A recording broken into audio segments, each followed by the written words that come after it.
Well, that's a very loaded question about who I am favouring. I am so excited to see so many cricket fans here tonight. The World Cup final is certainly showing us an excellent competition.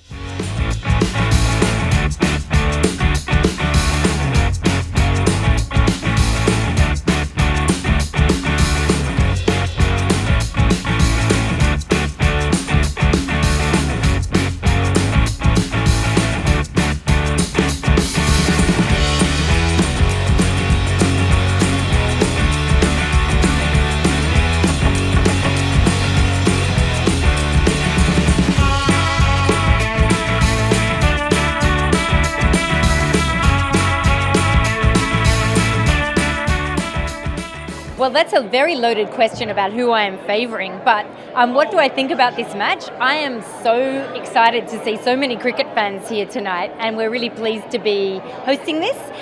The World Cup final is certainly showing us an excellent competition. It's really proving to be a close game, which all cricket fans love. It's not as interesting if it's an easy match, but we have the top tier teams playing each other, and it really is showing to be a great competition. Well, if you are talking about cricket, about both the sides, Yeah. who are your favorite sports people or cricketers from Australia and India?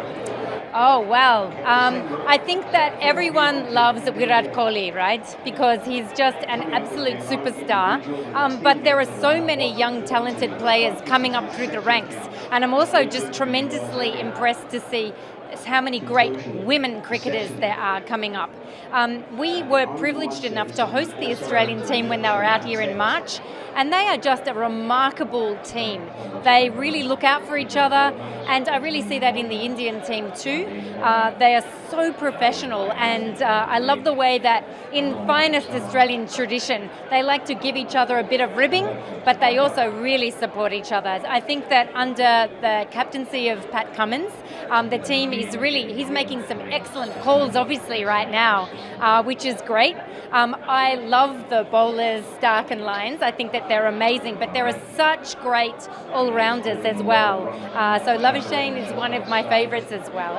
But Smith getting that century, and of course I would just have to say Boland, watching him, extraordinary. It really makes me get goosebumps thinking that he's the second Indigenous Australian Test cricketer, and he's like the metronome. His ability to just deliver time after time again so consistently and to deny runs. Amazing. Let's talk about the outgoing High Commissioner. Yes. It's a very emotional time. 20th of June is going to be the last. We've seen Minister Jaishankar also give him a farewell. Yes. What are the highs and about his tenure? What are your thoughts? Because you're very closely connected. Well, High Commissioner Barry O'Farrell has just been an extraordinary leader. He will leave us going out on such a high. He has earned such respect amongst our large team, which has actually grown under his watch, which is a real testament to how he has grown the relationship. It was under his leadership that we have seen the relationship elevated to a comprehensive strategic partnership, which means that across the board of all of our agencies working on broadening the relationship, deepening the relationship, there's been something that every single one of us has worked on, from the trade FTA to the expansion of defence relationship to renewable energy to empowerment of women. It's just been remarkable under his leadership. One of the key highlights of his tenure is ECTA.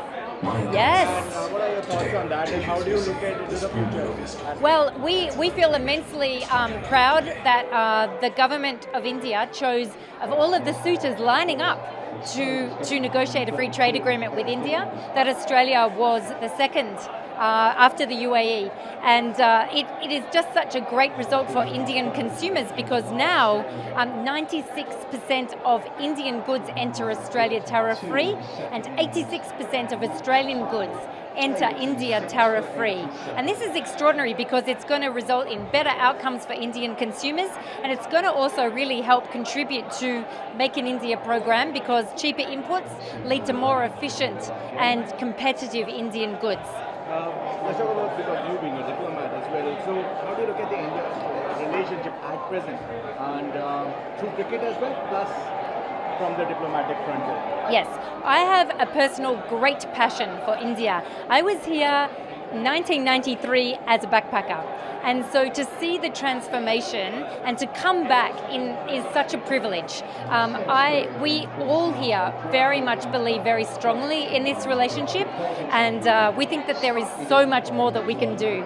And we're just so excited all the time to be here because of that drive to deepen our relationship and the sense of respect and camaraderie with India. Prime Minister Narendra Modi just had a visit to Australia, and Prime Minister did say that Prime Minister Modi is the boss. That's the catch phrase.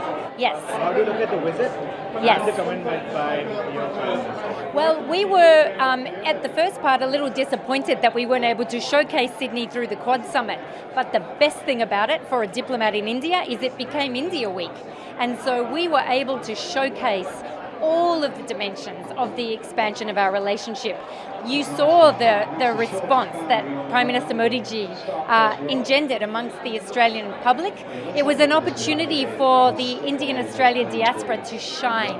Nearly 1 million, which may not sound much in India, 1.4 billion, but it's now 3.8% of our population. That's a huge percentage of our population and our fastest growing. The diaspora in in Australia is very welcome and making such an immense contribution to Australia.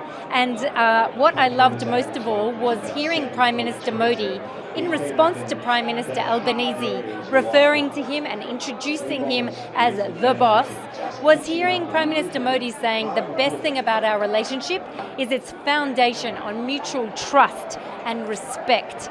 This is not something that could be said for all relationships that India has with some of its other partners, and it's something that made me very proud.